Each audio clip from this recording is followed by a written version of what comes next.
Hello friends, आप सभी का भावना की रसोई में स्वागत है। आज हम बना रहे हैं भरवा करेले यानी स्टफ्ड करेले। आप अगर इस तरीके से करेले बनाएंगे जिस तरीके से मैंने बनाए हैं या मेरे घर में बनाए जाते हैं, इससे खाने में करेला कभी भी कड़वा नहीं लगेगा। तो चलिए स्टार्ट करते हैं। हमने यहाँ 250 ग्राम यानी 250 ग्राम करेला लिया है। करेले को हमने अच्छे से वॉश करके पहले ही सुखा लिया है। अब हम करेले की डंडियों को कट करेंगे और करेले के नीचे के पार्ट को भी थोड़ा सा कट कर देंगे। इसी तरह से हम सारे करेले की डंडियों को और नीचे के पार्ट को कट कर देंगे। देखिए, अब हमारे सारे करेले की डंडियाँ कट होकर करेले तैयार हैं। अब इन्हें हम करेलों को बीच से एक चीरा लगाएंगे और करेले के अंदर के सारे बीज और जो इसका सॉफ्ट पार्ट है उसे हम एक स्पून की सहायता से निकाल लेंगे, ताकि करेले भरने के लिए हमें अच्छे से स्पेस मिल सके। अगर फ्रेंड्स आप सभी को मेरी ये करेला बनाने की रेसिपी पसंद आए तो मेरे चैनल को लाइक करें, सब्सक्राइब करें, शेयर करें, बेल आइकन के बटन को दबाएं, ताकि आने वाली नई रेसिपी की नोटिफिकेशन आपको सबसे पहले मिल सके। इसी तरह से हम अपने सारे करेले के बीज को बाहर निकाल लेंगे और करेले को अंदर से बिल्कुल खाली कर लेंगे, जिससे हम अपनी स्टफिंग को आसानी से करेले में स्टफ़ कर सकें। गर्मियों के मौसम में हर घर में करेला तो बनता ही है, पर एक बार इस रेसिपी को मेरे तरीके से ज़रूर बनाएं। देखिए, अब हमारे सारे करेले अंदर से बिल्कुल खाली हो चुके हैं और इसके जो बीज हैं वो हमने एक साइड इकट्ठे कर लिए हैं। अब हम एक प्रेशर कुकर लेंगे। प्रेशर कुकर में हम आधा कटोरी पानी डालेंगे। हमें प्रेशर कुकर में थोड़ा सा ही पानी डालना है, बस इतना पानी डालना है कि हमारे जो करेले हैं वो कुकर में सॉफ्ट हो जाएं और पानी हमारे करेलों में ना भरे। बस इस हिसाब से हमें प्रेशर कुकर में पानी डालना है। अब हम अपने सारे करेलों को प्रेशर कुकर में रख देंगे और उसी के साथ में हम अपने बीज भी प्रेशर कुकर में डाल देंगे और प्रेशर कुकर की लिड लगा के एक विसल आने तक छोड़ देंगे। जब तक हमारे प्रेशर कुकर में एक विसल आएगी तब तक हम अपने अनियन को चॉप कर लेते हैं और ग्रीन चिली को भी साथ में। हमने यहाँ 5 अनियन लिए हैं, इन्हें हम बारीक चॉप कर लेंगे और साथ में हरी मिर्चों को भी हम स्लिट करके कट कर लेंगे। अब हमारे प्रेशर कुकर का प्रेशर रिलीज हो चुका है। अब इस करेले को हम बाहर निकाल लेंगे और थोड़ा सा ठंडा होने भी देंगे। हमें करेलों को बहुत ज़्यादा सॉफ्ट नहीं करना है, क्योंकि अभी हमें इन्हें ऑयल में भी फ्राई करना है। अगर हम पहले ही ज़्यादा सॉफ्ट कर देंगे तो ये ऑयल में फ्राई करते हुए टूट जाएंगे। देखिए, हमारे करेले इस तरह से बॉयल हुए हैं कि ना तो इनके अंदर पानी भरा है और ना ही ये बहुत ज़्यादा सॉफ्ट हुए हैं। देखिए, हमारे ये जो बीज वाला पार्ट है ये भी सॉफ्ट हो चुका है। अब हम एक कढ़ाई लेंगे। कढ़ाई में 2 बड़े चम्मच ऑयल गरम करेंगे। मैंने यहाँ मस्टर्ड ऑयल लिया है, आप चाहें तो कोई भी ऑयल ले सकते हैं जो आपके घर में यूज़ होता हो। अब यहाँ हम ऑयल गरम होने के बाद अपने बारीक किए अनियन डालेंगे, जिन्हें हमने पहले से ही बारीक चॉप करके रख लिया था। ऑयल में अनियन डाल के हम अनियन को थोड़ी देर फ्राई करेंगे। हमें यहाँ स्टफ्ड करेला जो बना रहे हैं उसमें अनियन को डार्क ब्राउन या ज़्यादा ब्राउन नहीं करना है, इसे हमें सिर्फ ट्रांसलूज़न होने तक ही फ्राई करना है। अब हम अनियन में ऐड करेंगे अपने कटे हुए हरी मिर्च। हमने हरी मिर्च को लंबाई में काट के यहाँ डाला है, आप चाहें तो किसी भी शेप में काट के डाल सकते हैं। और अगर आपको हरी मिर्च अच्छी ना लगती हो तो आप ना डालें, पर हरी मिर्च डालने से करेले का टेस्ट बहुत ही अच्छा आता है। और अब हरी मिर्च डाल के हम एक बार इसे अच्छे से मिक्स कर देंगे।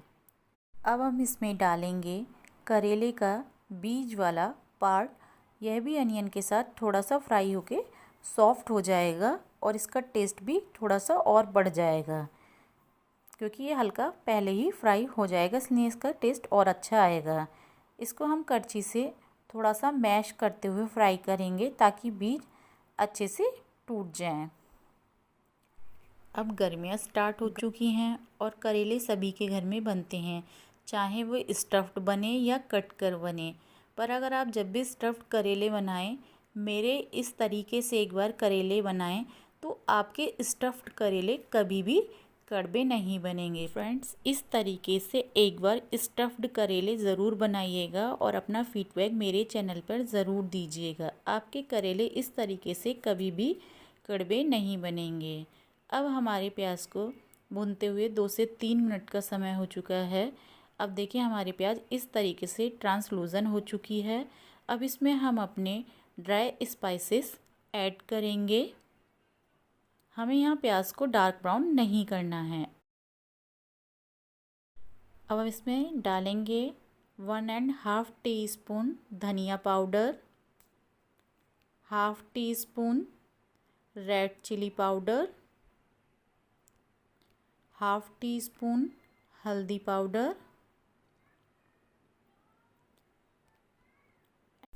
1.5 टीस्पून सौंफ पाउडर। यहाँ हमने सौंफ पाउडर बारीक करके नहीं लिया है, दरदरा कुटा हुआ लिया है, तभी इसका फ्लेवर अच्छा आएगा। अगर हम पाउडर वाला लेंगे तो वो कढ़ाई में ही चिपकने लगेगा, इसलिए हम यहाँ दरदरा सौंफ का पाउडर ले रहे हैं।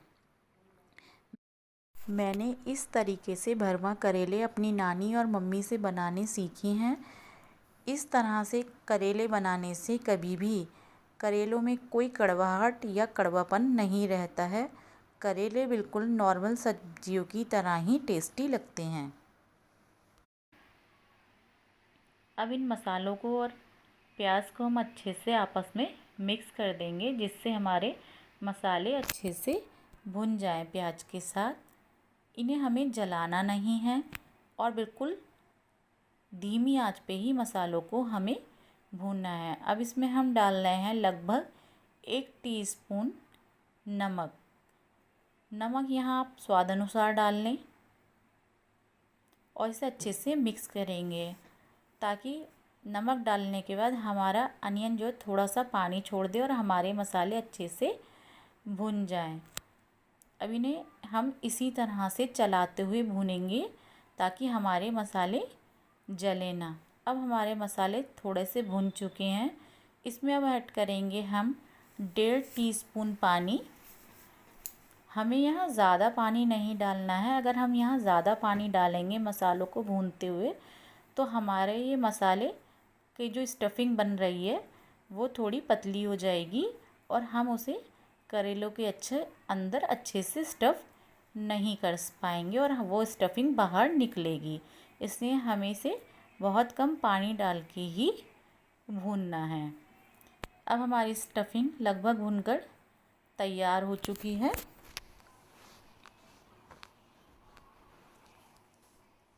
अब इसमें हम डालेंगे 1/2 टीस्पून अमचूर पाउडर। अमचूर पाउडर को हमें जब मसाले भुन जाएं तभी डालना है, शुरू में अमचूर पाउडर नहीं डालना है। अगर आप अमचूर पाउडर ना डालना चाहें तो आप इसमें कच्ची कैरी भी डाल सकते हैं, और आपके पास कच्ची कैरी भी ना हो तो आप इसमें अपने घर का आम का अचार भी बारीक पीसों में काट कर डाल सकते हैं। इन सभी चीज़ों से करेले का टेस्ट बहुत अच्छा आता है और करेले का कड़वापन भी नहीं आता है। अमचूर पाउडर को हम मसाले के साथ अच्छे से मिक्स कर देंगे और उसके बाद हम इस स्टफिंग को एक बाउल में निकाल लेंगे और इसे थोड़ी देर हम ठंडा होने के लिए छोड़ देंगे। जब ये ठंडी हो जाएगी स्टफिंग, तभी हमें इसे करेलों में स्टफ़ करना है। हम एकदम गरम स्टफिंग को करेलों में स्टफ़ नहीं करना है। अब देखिए हमारे करेले भी अच्छे से ठंडे हो चुके हैं और स्टफिंग भी थोड़ी सी ठंडी हो चुकी है। अब हम इसे करेलों के अंदर स्टफ़ करेंगे। इसे हमें करेलों में अंदर की साइड प्रेस करते हुए यानी दबाते हुए भरना है करेलों में, जिससे हमारी स्टफिंग बाहर ना निकले। इसी तरह से हम अपने सारे करेलों को स्टफ़ करेंगे और इसे हम एक धागे से बांध देंगे। धागे में हमें गांठ नहीं लगानी, सिर्फ ऐसे ही लपेट देंगे। और जब हमारे करेले फ्राई हो जाएंगे तो हम इस धागे को निकाल देंगे ताकि खाते हुए ये हमारे मुंह में ना आए। इसी तरह से हम अब अपने सारे करेलों को भी स्टफ़ कर लेंगे। करेले इस सीज़न में बहुत ही टेस्टी लगते हैं खाने में। करेले सेहत के लिए भी बहुत अच्छी है। ये एक आयुर्वेदिक दवाई का रूप भी माना जाता है करेलों को, इसलिए हमें करेले खाने चाहिए। इसी तरह से हम अपने सारे करेले भरकर तैयार कर लेंगे। देखिए हमारे सारे करेले भरकर तैयार हो चुके हैं। अब हम उसी कढ़ाई में थोड़ा सा ऑयल लेंगे जिस कढ़ाई में हमने अपना मसाले को बनाया था। अब हम तेल को अच्छे से गरम कर लेंगे। उसी के बाद हम करेले कढ़ाई में डालेंगे सिकने के लिए, यानी फ्राई होने के लिए। इन्हें हमें एक साथ एक के ऊपर एक नहीं रखना है, एक एक करके ही रखना है, सिंगल लेयर में ही रखना है, जिससे हमारे करेले सब तरफ से अच्छे से फ्राई हो जाएं। इन्हें अब हम एक साइड से 2 से 3 मिनट ऐसे ही रहने देंगे। उसके बाद हम इनकी साइड चेंज करके फ्राई करेंगे। हमें इन्हें बहुत ही सॉफ्ट हाथ से या बहुत धीमे हाथ से इन्हें हमें एक साइड से दूसरी साइड पलटना है ताकि हमारी स्टफिंग बाहर ना निकले। अगर हम इन्हें तेज़ तेज़ अलट पलट करेंगे तो हमारी स्टफिंग बाहर निकल जाएगी। इस बात का हमें विशेष ख्याल रखना है कि इन्हें हमें बहुत ही आराम से टर्न करना है। इसी तरह से थोड़ी देर अलटते पलटते हम इन्हें सेकेंगे। कम से कम इन्हें सेकने में हमें 8 से 9 मिनट का टाइम लगेगा दोनों साइड से। हमें करेले को बहुत अच्छे से ऑयल में फ्राई कर लेना है। देखिए अब हमारा करेले फ्राई हो चुके हैं ऑयल में। अब हम इसमें अपनी बची हुई स्टफिंग डालेंगे और इसे भी 1 से 2 मिनट तक हम करेलों के साथ फ्राई कर लेंगे।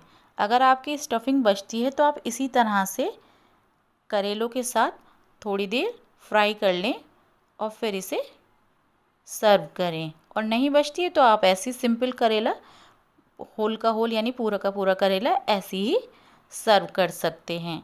देखिए अब हमारे करेले लगभग बनकर तैयार हैं। आप इन्हें फुलके के साथ, पराठे के साथ, पूड़ी के साथ, किसी भी चीज़ के साथ सर्व कर सकते हैं। फ्रेंड्स, आप भरवा करेले को मेरे इस तरीके से ज़रूर बनाइएगा। आपके करेले कभी भी कड़वे नहीं बनेंगे। Thank you friends.